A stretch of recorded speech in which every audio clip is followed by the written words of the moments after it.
Hey guys, this is Billy. I'm gonna show you guys how to do a little modification on your car to make this blackout install a little bit easier, to give you more playroom when you're installing the steel frame. So I'm gonna do this real quick. It's cold as crap out here. Alright, so this is the key lock cylinder, and granted this one's broke. Let me zoom out a little bit here.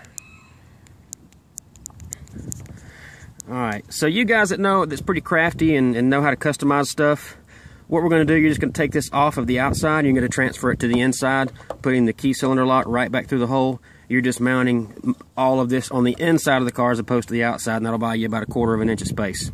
So, this is for the rest of you guys who don't know how to do this. Alright, so the way they held this thing on is with rivets, okay? No bolts or screws, just a rivet. Alright, and the way to get a rivet out, for you guys that don't know this, you have to hit it with a hammer, and then you have to have a cold chisel, ice pick, screwdriver, something with a sharp point or kind of a dull flat point that's small, that's about the same size as the head sticking up. You can kind of see, this is kind of hard to do. Let me see if I can get close. You can see this little head sticking up right here in the center, a little pin. All right, now look at this one over here. I've already hit it and flattened it down with a hammer. You can see it's flush now. It's not sticking out anymore. So what you do first is you hit this one down with a hammer to loosen it up and get it flat against the head of the rivet.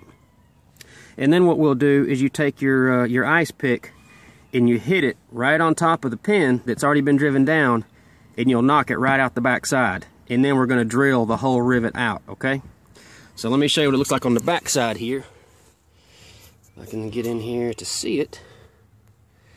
Alright, so there's the back side. And you can see in the triangular shape there where the rivets were ripped and bent backwards, you can see the center pin there. We're going to drive that right out right now. So let me put my phone in my little holster I've made, and we'll go from there. Let's see if I can zoom up some.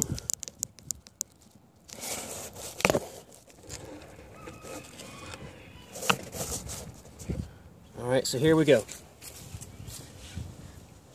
So you need a hammer. I just use ball peen, and I use, some people call it an ice pick, scratch out tool.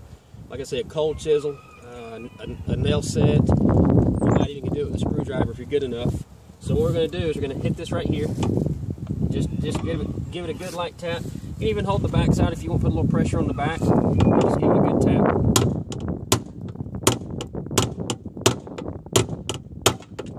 Alright, so it just released, and it's now flush.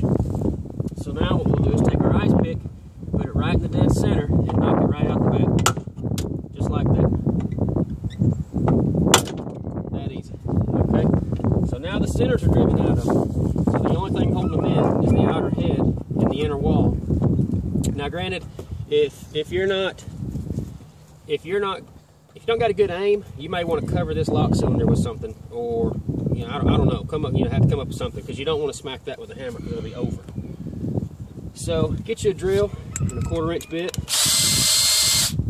and what I'm going to do is I'm going to drill this thing right out.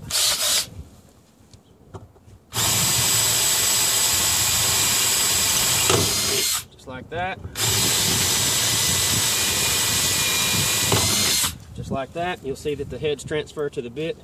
I don't know if the camera can see me. I hope so. Take the bit back out. Now when you're putting the rest of this stuff in, don't forget, if you've watched my other videos, you need a unibit. This is very handy, okay? So open up all the holes where the bolts go through in your tail lights. It's best just to go ahead and open them up, especially the ones on the outside corners, because those are very small. The rest are already pretty big. But like this car, I don't know if you can see it in the frame, but the 2 top inner holes are a little smaller than the rest. So that would be one that definitely needs to be opened up. Alright, now then. This car, someone's already taken the lock mechanism out of the inside. But basically what you'll do is you'll pull this lock mechanism straight out. And if it is functional, you'll see there's a little flat slot in here. There'll be a little rod that hooks into this.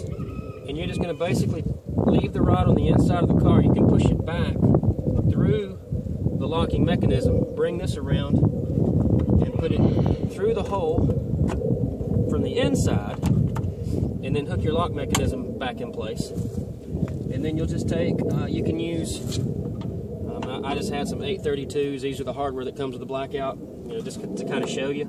But you'll basically just put these back in place like this, put the nuts on the back side, and then you're done. Now you just bought yourself a quarter inch more space to get your taillight blackout in with no problems. So that's it, guys. I'll show you some more on the installation on my workbench in the shop.